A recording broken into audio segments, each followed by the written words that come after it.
మహిమ ఘనత ప్రభావములు దేవునికి కలుగునుగాక. ఆమేన్. వచ్చిన మీ అందరికీ, అలాగే యూట్యూబ్ లో చూస్తున్న ఆ ప్రియులందరికీ కూడా యేసుక్రీస్తు నామములో శుభాలు దీవెనలు యేసు నామములో ప్రకటిస్తున్నాను. మంచిది. దేవుడు ఎవరిని అంగీకరిస్తాడు అనే అంశాన్ని మనం చూసుకుందాం. ఎలాంటి వారిని అంగీకరిస్తాడు, ఎటువంటి వారిని అంగీకరిస్తాడు, ఏ ప్రాంతం వారిని అంగీకరిస్తాడు? అపోస్తల కార్యము 10వ అధ్యాయము 35వ వాక్యంలో ప్రతి జనములోనూ ఆయనకు భయపడి నీతిగా నడుచుకున్న వారిని ఆయన అంగీకరించను. దేవుని స్తోత్రం. ఎవరినండి అంగీకరించేది అంటే ఆయనకు భయపడే వారిని. ఎవరినంటే ఆయన ఆదరించేది అంటే ఆయనకి భయపడే వారిని. ఎవరినంటే ఆయన ఆదరించేవాడిగా ఉన్నాడంటే ఆయన లోబడి భయపడే వారికి. ఇవాళ దేవుడు అంటున్నారు ప్రతి జనములోనూ అంటే భాష భేదం లేదు, ఏ కులం అనే భేదం లేదు, ఏ మతం అనే భేదం లేదు, ఏ వర్గం అనేది భేదం లేదు. కానీ దేవుడు అంటూ ఉన్నాడు ప్రతి జనములోనూ. అంటే ఏ ప్రజ అయినా పర్వాలేదు, ఏ ప్రజలైనా పర్వాలేదు, ఆ ప్రజలు ఇదిగో దేవునికి భయపడే ప్రజలుగా ఉంటే చాలు, ఆయన అంగీకరిస్తారు అంటున్నాడు. దేవుని స్తోత్రం. ఇప్పుడు దేవుడు ఎవరిని ఆదరిస్తాడు, అంగీకరిస్తాడు అనేది మనం అర్థం చేసుకోవాలి. ఎవరంటే భయపడేవాడు? ఇప్పుడు దేవుడు అంటే భయం ఉందా? దేవుడు అంటే లెక్క ఉందా? దేవుడు ఇచ్చింది తింటాడు, దేవుడు ఇచ్చింది తాగుతాడు, దేవుడు ఇచ్చిన సృష్టినంతటిని ఆహ్వానిస్తాడు, దేవుడు ఇచ్చినంతా కూడా ఆహ్వానించి తింటాడు, అన్ని విషయాల్లో ముందుకు వెళ్తాడు. కానీ దేవుడికి భయపడేవాడు తక్కువైపోయాడు. సృష్టించిన సృష్టికర్త, నిన్ను నన్ను నిర్మించిన నిర్మాణకర్త, ఆయనకు లోబడతా భయపడతా అప్పుడే అంగీకరిస్తాడు. భయపడితే లోబడితే అంగీకరిస్తాడు. లేదు నటిస్తే మాత్రం ఏమాత్రం అంగీకారం అవ్వదు. అందుకే అంటున్నాడు ఇదిగో దేవుడు ఎవరిని అంగీకరిస్తాడు అంటే ఆయనకు భయపడే వారిని.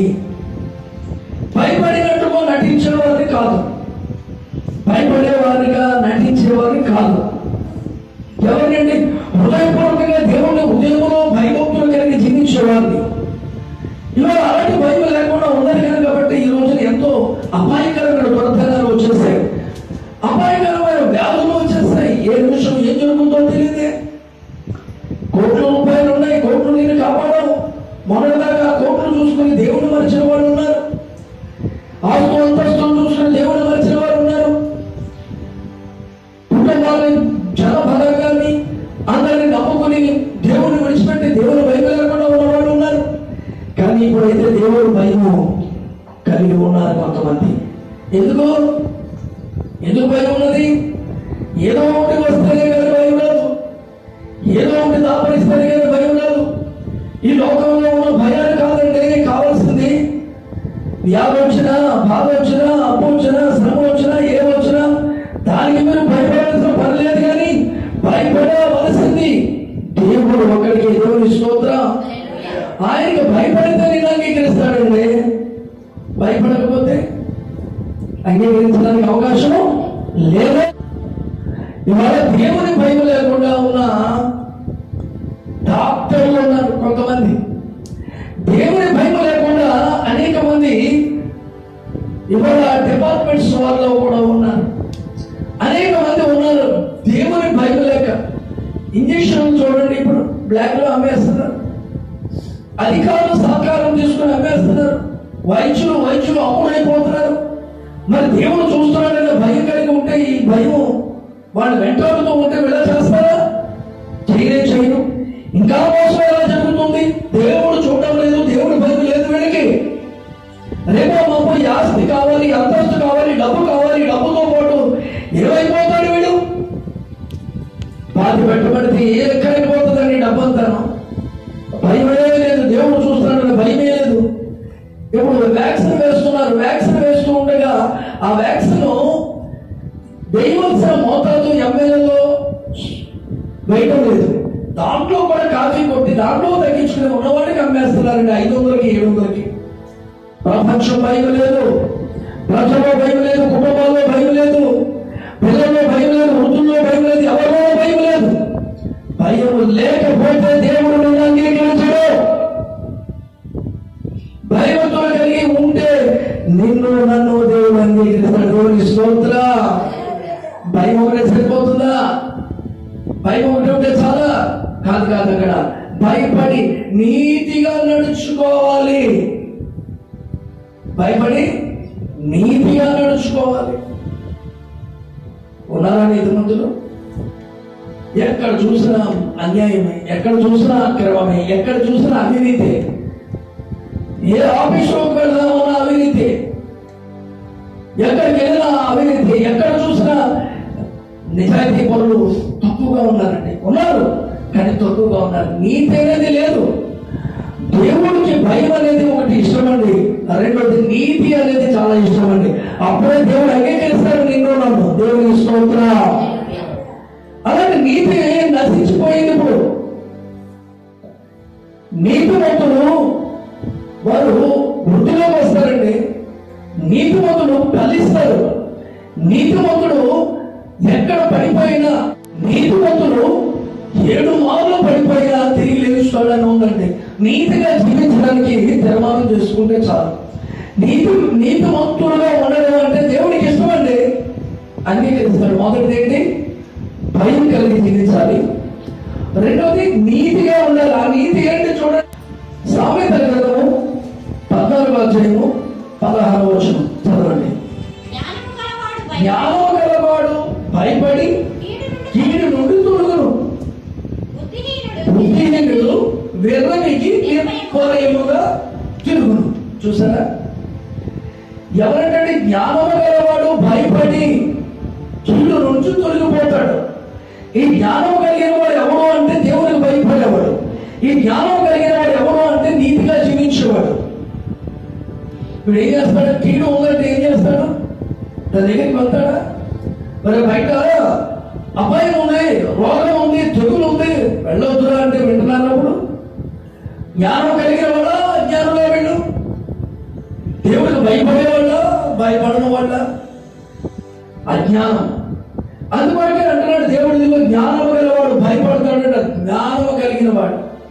ఏ జ్ఞానం కావాలి మనకి? దేవుడి వాక్య జ్ఞానం కావాలి, దేవుడు చెప్పిన జ్ఞానం కావాలి. ఒక్కొక్కడికి అసలు ఏం చెప్పలేమమ్మా, చెప్పలేము. వాడి జ్ఞానం వాడికి ఎక్కువైపోయింది, మన జ్ఞానం వినడు. ఇవాళ టీవీలు, సినిమాలు, సీరియల్, మొబైల్స్, ఇంటర్నెట్, గేమ్లు ఇవన్నీ వచ్చేసి పరిగమాల జ్ఞానం అంతా వచ్చేసి వీళ్ళు ఎవరికి ఉపయోగపడకుండా తయారైన బిడ్డలు ఉన్నారు, మనుషులు ఉన్నారు. వీళ్ళు ఎవరంటండి? కీడు దగ్గరికి వెళ్తారు. కీడు కీడు. బుద్ధిహీనుడు విర్రవీకి నిబ్బరంగా తిరుగుతాడు. బుద్ధిహీనుడు ఎవరు చెప్పలేడు ఎక్కడో బుద్ధిహీనత. అందుకని ఈ బుద్ధిహీనత పోవాలంటే వాక్యం దగ్గరికి రావాలి. బుద్ధిహీనత పోవాలంటే దేవుని మాటలు అంగీకరించాలి. అప్పుడే జ్ఞానం వస్తుంది. ఆ జ్ఞానం వల్ల ఏమొస్తుందో తెలుసా? భయం వస్తుంది. ఆ జ్ఞానం వల్ల భయం వస్తుంది. ఆ భయం వల్ల నీతి, నిజాయితీగా, యథార్థంగా, పరిశుద్ధంగా జీవించడానికి అవకాశం కలుగుతుంది. దేవుని స్తోత్రం. అదండి. తర్వాత అదే సామెతల గ్రంథంలో 11వ అధ్యాయంలో 4వ వచనం చూద్దాం. ఉగ్రత దినమందు ఆస్తి అక్కరకు రాదు, నీతి మరణము నుండి తప్పించును. ఇప్పుడు ఉగ్రత దినమందు ఆస్తి అక్కరకు రాదు. ఇప్పుడు హాస్పిటల్లో జాయిన్ అవ్వాలంటే 2 లక్షల రూపాయలు కట్టాలంటే ముందు స్పాట్ లో. అక్కడికి ఏదైనా గ్యారంటీ లేదు. మళ్ళా మెడిసిన్కి వాటికి వీటికి ఆస్తి ఉందలే కరగబెట్టుకుందాం, ఆస్తి ఉందలే మన ప్రాణాన్ని కాపాడుకుందాం, ఆస్తి ఉందలే మనకి అన్ని పర్వాలేదు అనుకుంటే ఆస్తి నీకు అక్కరకు రాదు. ఎప్పుడు రాదు? ఇదిగో ఉగ్రత దినం ముందు ఆస్తి అక్కరకు రాదు. ఎవరదండి? ఆస్తి పోస్తున్నా నీ ప్రాణాన్ని కాపాడేవాడు ఒకే ఒక్కడు నేను ప్రకటిస్తున్నా యేసు. దేవుని స్తోత్రం. ఆయనను భయపడి ఆయనను నువ్వు నీతిగా జీవిస్తే ఆయనలో ఉన్న స్వస్థతనికి ఇస్తాడు, ఆయనలో ఉన్న ఆశీర్వాదం ఇస్తాడు, ఆయన ద్వారా పర్వతం రాజ్యం ఇస్తాడు. దేవుని స్తోత్రం. ఇది కలిగి నువ్వు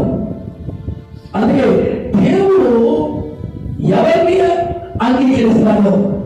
అర్థమవుతుందా? ఇప్పుడు దేవుడు ఎవరిని అంగీకరిస్తాడంటే ఇదిగో ఆయనకు భయపడే వారిని, నీతిగా ఉండేవారిని, యథార్థంగా జీవించే వాడిని అంగీకరిస్తాడు. వెర్రవిగిపోయే వారిని, నాకేంట్లే అన్నవారిని, నాకేం పర్వాలేదు ఆస్తి పాస్తులు నేను చూసేవారిని ఎవరిని కూడా, వాడు ఆస్తి పాస్తులు అయ్యే మాత్రం కూడా అక్కడికి రానియడం. ఇదిగో నీతి మరణం నుండి రక్షించున్నట. నీతి ఏం చేస్తుందంట? నీతి మరణము నుండి రక్షిస్తాడట. ఇవాళ కష్టం వచ్చే కొద్ది కాలం ఉంటుందండి. కొద్ది కాలంలోనే కష్టం అంతా పోతుంది. తర్వాత దేవుడి సహాయము మెండుగా ఉంటుందండి. భయపడడం నేర్చుకోవాలి.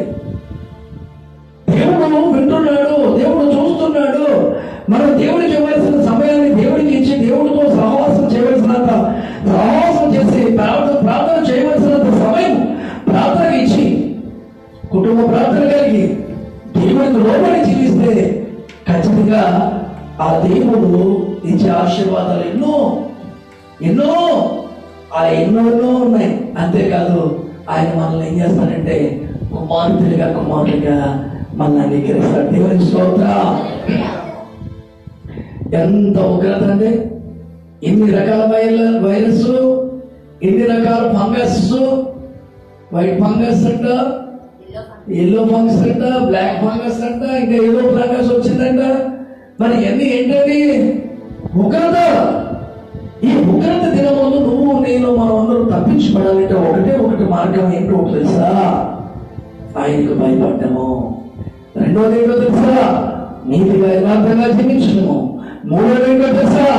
ఆయనతో సహవాసం చేయటము. 119 కీర్తన 67 వచనం చదవమ్మా. శ్రమ కలుగక మునుపు నేను త్రోవ విడిచిందని ఇప్పుడు నీ వాక్యము. శ్రమ కలగక మునుపు త్రోవ విడిచాడట. ఇప్పుడు శ్రమ రావడం మంచిదే, కష్టం రావడం మంచిదే, ఇంట్లో ఏదో ఇబ్బంది రావడం మంచిదే కాదా? ఇప్పుడు దావీదు అనుభవం అంటున్నాడు, నేను శ్రమ కలుగక మునుపు త్రోవ విడిచి తిరిగాను అంటే దేవుడి మార్గం విడిచి తిరిగాను.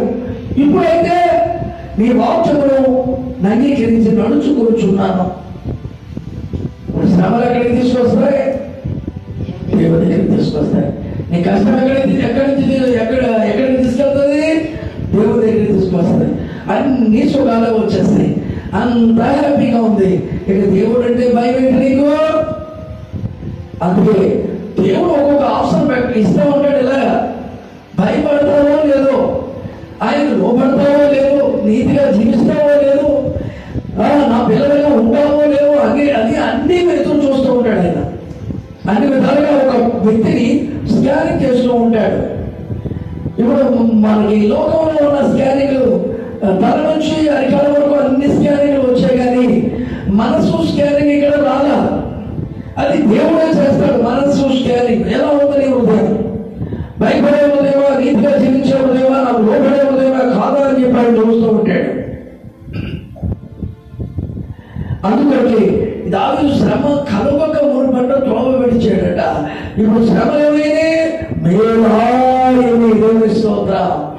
శ్రమ ఏమైనా మేలైంది. ఇప్పుడు వాక్యం అంగీకరించి నడుచుకుంటున్నాడట.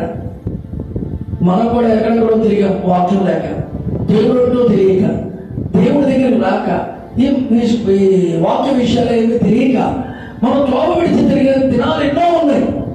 కానీ దేవుడు అంగీకరించి పోనీలేనా, గతంలో ఎలా జీవించాలి, మునుపటి వాటిని నేను ఏమి జ్ఞాపకం చేసుకోవద్దా అని చెప్పి పిలిచినప్పుడు ఎన్నోసార్లు పిలిస్తే మనం ఏం చేసాం? రాలేదు. మాకు వ్యాపారం ఉందండి, మాకు అది ఉందండి, ఇది ఉందండి, అది దేవుడి కంటే ఎక్కువగా మనం పరుగులెట్టాం.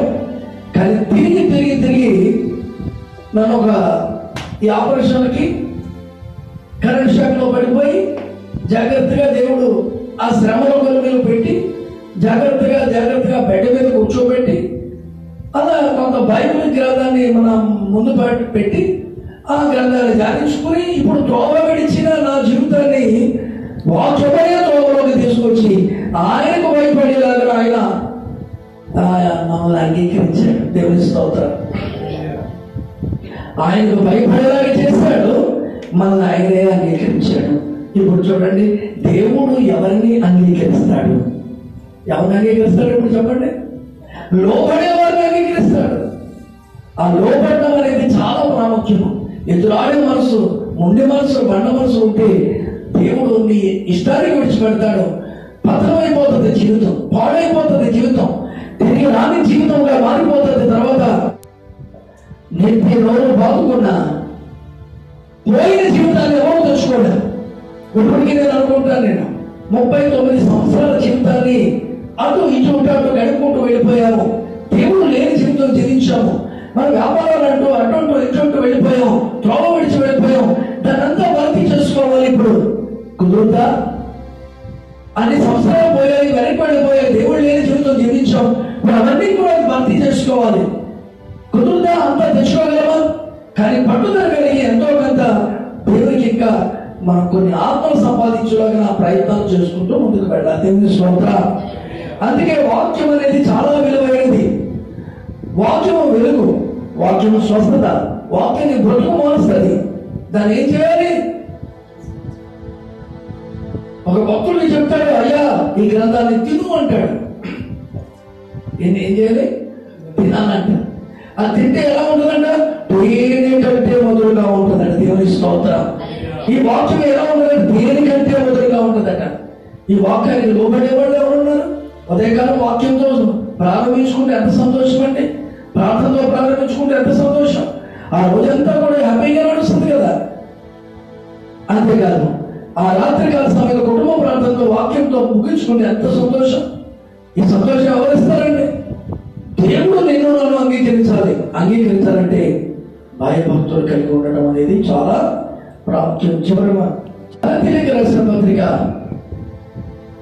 6వ అధ్యాయము 16వ వాక్యం. ఈ పద్ధతి చొప్పున నడుచుకున్న వారందరికీ అనగా దేవుని ఇశ్రాయేలుకు సమాధానమును కృపయు కలుగునుగాక. ఆమేన్.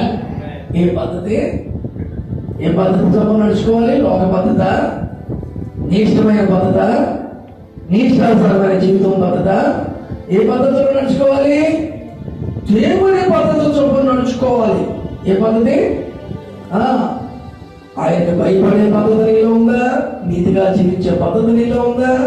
ఏ పద్ధతిలో నడుచుకుంటున్నావో నడుచుకున్నట్లయితే ఆయన కృప నీకు కలుగుతుంది. ఈ పద్ధతి చొప్పున నడుచుకుని వారందరికీ అనగా దేవుడు ఇశ్రాయేలుకు సమాధానము కలుగునుగాక అన్నాడు. కృప అనుగ్రహించున్నాడు. సమాధానం ఉందా చెప్పండి? ఇప్పుడు కుటుంబంలో సమాధానం లేదు, ఎవరి మధ్యలో సమాధానం లేదు, ఎక్కడికి వెళ్ళినా సమాధానం లేదు. పైకి మాత్రం ప్రేమ నటిస్తున్నారు కానీ లోపల సమాధానం కలిగి ఎవరు కూడా లేరు. అందుకే దేవుని పద్ధతి, దేవుని చట్టం, దేవుని నిర్ణయం ఆ ప్రకారంగా నడిచినట్లయితే దేవాది దేవుడు మనల్ని అంగీకరిస్తాడు. దేవుని స్తోత్రం. మన అంశం ఏంటి? దేవుడు ఎవరిని అంగీకరిస్తాడు. ఇప్పుడు అర్థమవుతుందా? సిస్టమ్ అంతా భయపడేవారిని, నీతిగా జీవించేవారిని, దేవునికి సహవాసం లోబడేవారిని, ఇదిగో దేవుని పద్ధతి చొప్పున నడిచేవారిని అందరినీ కూడా ఆయన అంగీకరిస్తాడు. చివరి మాట చూసుకుని ముగిద్దాం. ఆయన పద్ధతిలో జీవిస్తే ఆయన ఏం చేస్తాడు? ఇదిగో కీర్తన గ్రంథము 20వ అధ్యాయము 3వ వచనం చదువు. ఆయన నీ నైవేద్యములన్నిటినీ జ్ఞాపకం చేసుకోను కనుక నీ దహన పనులన్నీ అంగీకరించును గాక. నీ కోరికను సిద్ధింపచేసి నీ ఆలోచన యావత్తును సఫలపరచును గాక. దేవుని స్తోత్రం. ఇప్పుడు ఆయన పద్ధతి చొప్పున నువ్వు ప్రార్థన చేస్తే జవాబు రాదా? ఆయన పద్ధతి చొప్పున నీవు దేవునికి ధూపం వేస్తే జవాబు రాదా? నీ కుటుంబంలో ఉన్న వ్యాధి, బాధ, సమస్య, అప్పు, ఇరుకులో పడి నలిగిపోయే సమస్యలు, ఈ పద్ధతులన్నీ కూడా దేవునికి ఎప్పుడైతే ప్రార్థన చేస్తావో అన్ని క్లోజ్ అయిపోతాయి. దేవుని స్తోత్రం. అందుకే ఎవరికి భయపడుతున్నా ఇప్పుడు? లోకానిగా ఎవరికి భయపడద్దు, కానీ దేవుడికి ఒక్కడికే భయపడాలి. ఆయనకు ఒక్కడికే భయపడితే నీ నైవేద్యాలన్నీ కూడా, నీ దహన బలులన్నీ కూడా, నీ కోరికలన్నీ కూడా సిద్ధపచేసి యావత్తును సఫలం చేసే దేవుడి దగ్గరకు వచ్చున్నావా? అలా దేవుడి దగ్గరకు వచ్చి మొదలుపెడితే 100% ఖచ్చితంగా ఎటువంటి వ్యాధైనా సరే, అది కరోనా వైరస్ కావచ్చు, ఇంకోటి కావచ్చు, నువ్వు నమ్మితే చాలు, ప్రార్థిస్తే చాలు, దేవుడు అద్భుతాలు చేసే దేవుడు. అంటే ఒక కుటుంబం నుంచి ఫోన్, ఆ కుటుంబంలో కరోనా వైరస్ పూర్తిగా అందరికీ వైరస్ ఉంది. అలాగే ప్రార్థన చేశాము, దేవుడు అందరినీ విడిపించాడు. దేవుని స్తోత్ర. ఇక్కడ ఉన్నాము, ఈ సన్నిధిలో ఉన్నాము, ఇక్కడ దూరం వేసాము, ఇక్కడ ప్రార్థన చేసాము, దేవుడు అద్భుతం చేశాడు. అలాగే కరోనా వైరస్ ఈ కాలనీలో పక్కనే ఉన్నాయి. ప్రతిరోజు కాలనీ మీద చేయించి ప్రార్థన చేశాము, వాళ్ళందరూ కూడా స్వస్థత అయిపోయారు. దేవుని స్తోత్ర. నమ్మితే చాలండి, దేవుడు నీకు ఆలోచన చెప్పి నీ యావత్తు కోరికను సిద్ధింపచేసి నేను నడిపించే దేవుడు అండి. మొరపెట్టడం నేర్చుకో, భయపడడం నేర్చుకో, నీతిగా ఉండడం నేర్చుకో, ఆయనతో సహవాసం చేయడం నేర్చుకో, వాక్యాన్ని హత్తుకునేలాగా నీవు ఆయన పద్ధతిని నేర్చుకుంటే చాలు, లైఫ్ మారిపోద్ది. ఇప్పుడు ఉగ్రత దినం బాగా ఎక్కువగా ఉంది. మొన్న చెప్పాను, వీడియోలో కూడా మాట్లాడాను. నీ అంతఃపురంలోకి వెళ్ళి తలుపులు వేసుకుని దాక్కోండి కొంచెం సమయం అంటాడు దేవుడు. ఉగ్రత దినం తీరే వరకు కూడా నువ్వు ఏం చేయాలి? రహస్యములని దేవుడు వెతకాలి అంటాడు అక్కడ. మన వారు వీడియోలో మాట్లాడారు. ఇప్పుడు ఇవాళ ఎవరిని అంగీకరిస్తున్నాడు కూడా అర్థమవుతుందా మీకు? ఎవరి ఖచ్చితంగా ధూపం వేసే మనసు కావాలి, నీకు ప్రార్థించే మనసు కావాలి, లోబడే మనసు కావాలి, భయపడే మనసు కావాలి, నీతిగా ఉండే మనసు కావాలి, ఆయనతో సహవాసం చేసే మనసు కావాలి. అప్పుడే నీ కోరికను, నీ ఆలోచన, నీ బ్రతుకును, నీ సమస్యలను కూడా ఆయన నెరవేర్చగలడు. నేను ప్రకటిస్తున్నా, నజరేయుడైన యేసు. దేవుని స్తోత్ర. అందుకే దేవుడు ఎవరిని అంగీకరిస్తాడు. అర్థమైంది కదా? అర్థమైతే ఈ రోజునైనా నీ మనసు మార్చుకుని ఎవరిని అంగీకరించేంత వరకు, ఎవరిని ఆధారం చేసుకున్నావు, ఎవరికి భయపడ్డావు, భయపడవలసిన వాడికి భయపడలేదేమో, ఇప్పుడైనా సరే యేసయ్యకి భయపడు. ఆయన నీతి నిజాయితీ మొదట నువ్వు కనుక్కుంటే అన్నీ వస్తాయి. మొదట నా నీతిని, రాజ్యాన్ని వెతుకు, తర్వాత అన్నీ ఇస్తానన్నాడు. అంతేకాదు, నేను అంగీకరిస్తాడు, నీకు దేవుడిగా ఉంటాడు, నీవు కుమార్తెగా ఉంటావు, ఏ దిగులు నీ గుడారమును సమీపపదు. ఆయన ఇచ్చిన వాగ్దానాలు ఎత్తిపెట్టి ప్రార్థన చేయి. ఆయన కుమార్తెగా, కుమారుడిగా నువ్వు ఉన్నావు. సత్యం మర్చిపోకు, దేనికి భయపడకు, ఆయనకు ఒక్కడికి భయపడవు. ఈ మాటలు మన వెనుకడిలో దేవుడు బహుగా ఫలింపులకు తీసుకొచ్చుగాక. ఆమేన్. ఈ వర్తమానం వింటున్నామా అందరినీ దీవించుగాక. ఆమేన్. చిన్న ప్రార్థన. పరమ తండ్రి, నీకు వందనాలు, కృతజ్ఞతాస్తుతులు చెల్లిస్తూ, నీకు భయపడితే చాలని, నీతో నీతిగా జీవిస్తే చాలని, ప్రభువా నీకు లోబడి జీవిస్తే చాలని, అంతేకాదు ఈ లోకముకి భయపడొద్దని, ఈ లోకంలో ఉన్న పరిస్థితులు ఏది చూడొద్దని నాతో సహవాసం చేయమని అడిగాడు. అలా చేసినప్పుడు ఇదిగో దావీదు అంటున్నాడు, త్రోవ తప్పిపోయాను నేను, కానీ శ్రమలు కలిగినప్పుడు నేను త్రోవ విడిచాను. ఇప్పుడు శ్రమ అన్ని క్లోజ్ అయిపోయే వాక్యం దగ్గరకు వచ్చాను. వాక్యం ద్వారా నేను మార్పు చెందానని, వాక్యం ద్వారా వెలిగించబడ్డానని దావీదు చెప్పినట్లుగా మేము వాక్యం దగ్గరకు వచ్చాం. పరమ తండ్రి స్వస్థతను, విడుదల, ఆరోగ్యం అన్ని విధాలుగా సహాయం చేసి, పిల్లలు, పెద్దలు, వృద్ధులు అందరూ లోబడే మనసు దయచేసి, ప్రతి ఒక్క హృదయం తెలిసి రక్షణ దయచేయమని అడుగుచున్నాం. నీవు అందరినీ అంగీకరించండి, అందరికీ భయం పుట్టించండి, అందరూ భయముక్తులు కలిగి జీవించడానికి సహాయం చేయమని అడుగుచు. ఈ వాక్యం వింటున్న ప్రతి ఒక్క కుటుంబాన్ని దీవించి, ఆశీర్వదించి, వెలిగించమని అడుగుచు. అందరికీ పిల్లలుగా, అయ్యా నీ పిల్లలుగానే ఉండడానికి, మాకు దేవుడిగా ఉండడానికి ఇంత అవకాశ భాగ్యాన్ని ఇచ్చినందుకు వందనాలు చెల్లిస్తూ, మహిమ చెల్లిస్తూ, మీ కృపగల స్థలాలకు కూడా వచ్చిన బిడ్డలు మమ్మల్ని అందరినీ కూడా మీ స్థలానికి అప్పగించుకుంటూ, మహిమ ఘనత ప్రభావం మీకు ఆరోపిస్తూ ఇస్తున్నాములో ఈ మనవులు అడిగి వేడుకలు పొందినాం ప్రభువా. ఆమేన్, ఆమేన్, ఆమేన్. యేసు రక్తం విజయం, శిలువ రక్తం విజయం, యేసు రక్తం సంపూర్ణ విజయం కలుగును గాక. ఆమేన్, ఆమేన్, ఆమేన్. మీ అందరికీ కూడా యేసుక్రీస్తు నామములో నా హృదయపూర్వకమైన వందనాలు. అలాగే ఈ వాక్యం వినండి, అందరికీ షేర్ చేయండి. మీ అందరూ కూడా మరి ఈ వాక్యాన్ని మా ఛానల్ని సబ్స్క్రైబ్ చేసుకోండి. ఓకేనా? Thank you. మిమ్మల్ని అందరికీ దేవుడు దీవించును.